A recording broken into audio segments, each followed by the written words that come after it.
Hello കൂട്ടുകാരെ, ഈ ചെടികളുടെയൊക്കെ cuttings നട്ടാൽ മഴക്കാലത്ത് പിടിക്കും കേട്ടോ. നല്ലോ ഇത് ഡാലിയ കണ്ടോ, കട്ടിങ്സ് നട്ട് പിടിപ്പിച്ച് കണ്ടോ. ബാൾസം, പല സൈസ് ബാൾസം എല്ലാം നമുക്ക് കട്ടിങ്സ് നട്ട് പിടിപ്പിക്കാം. മഴക്കാലത്ത് പെട്ടെന്ന് പിടിച്ചോളുവേ. കണ്ടോ, ഇത് മണ്ണി നട്ടേക്കുവാണ്, നല്ലപോലെ പിടിച്ചില്ലേ. ഇത് വേറെ സൈസ് കളറ്. ഇത് ഈ ബാൾസമൊക്കെ നടാം, നല്ല ഡബിൾ പെറ്റൽ കട്ട ബാൾസം. ഇതൊക്കെ നട്ട് പിടിപ്പിക്കാവേ. നടുന്ന അന്ന് വെള്ളം ഒഴിക്കാം, പിന്നെ വെള്ളം ഒഴിക്കരുത് ഒരാഴ്ചത്തേന്. ഞാനങ്ങനെയാണ് പിടിപ്പിക്കുന്നത്. പിങ്ക റോസ്, ഹൈഡ്രാഞ്ചിയ ഇത് കണ്ടോ, ബാൾസം പിടിപ്പിച്ചു കണ്ടോ. തലപ്പ് നട്ട് പിടിപ്പിക്കാം. മഴക്കാലമല്ല, നിങ്ങൾ നട്ട് നോക്കൂ കൂട്ടുകാരെ.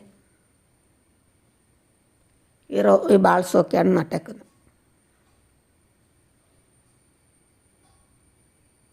വെള്ളം ഒഴിച്ചാൽ അഴുകിപ്പോവും. അതുകൊണ്ട് വെള്ളം ഒഴിക്കരുത്.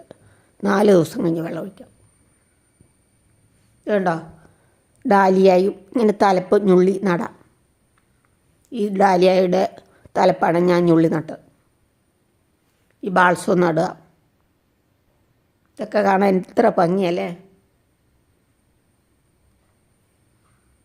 കേട്ടോ, ഇവിടെ നിന്ന് ഓടിച്ചാൽ മതി, മൊട്ടില്ലാത്ത നോക്കി. കണ്ടോ, മൊട്ടില്ലാത്തതുകൊണ്ട് അത് ഒടിച്ച് നട്ടാൽ പെട്ടെന്ന് പിടിക്കും. തലപ്പ് നട്ടാൽ മതി. കണ്ടാവോ, ഒക്കെ പിടിച്ചു വരുന്നുണ്ടോ. ഇത് നല്ലപോലെ പിടിച്ചു. ഇത് ഇന്നലെ നട്ടതേ ഉള്ളൂ.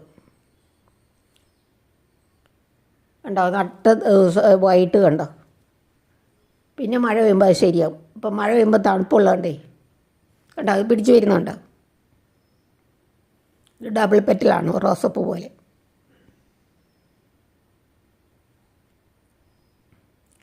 അത് ഹൈഡ്രാഞ്ചിയം താല്പര്യമുള്ളിൽ നട്ടാൽ മതി. ഇതുകൊണ്ട് ഇത് നല്ല രസമല്ലേ കാണാം, നല്ല കളർ. ഈ ചെറിയ തലപ്പഞ്ഞുള്ളി നട്ടാൽ അത് ഹൈഡ്രാഞ്ചിയൊക്കെ. നിങ്ങളൊന്ന് പരീക്ഷിച്ച് നോക്കൂ. അങ്ങനെ നമുക്ക് മഴക്കാലത്ത് എല്ലാം നട്ടുപിടിപ്പിക്കാം. ഒരു ചെടിയിൽ നിന്നും പല ചെടികളാണ്. താങ്ക് യു കൂട്ടുകാരെ. സബ്സ്ക്രൈബ് ചെയ്യാത്ത കൂട്ടുകാരെ സബ്സ്ക്രൈബ് ചെയ്ത് സപ്പോർട്ട് ചെയ്യണേ.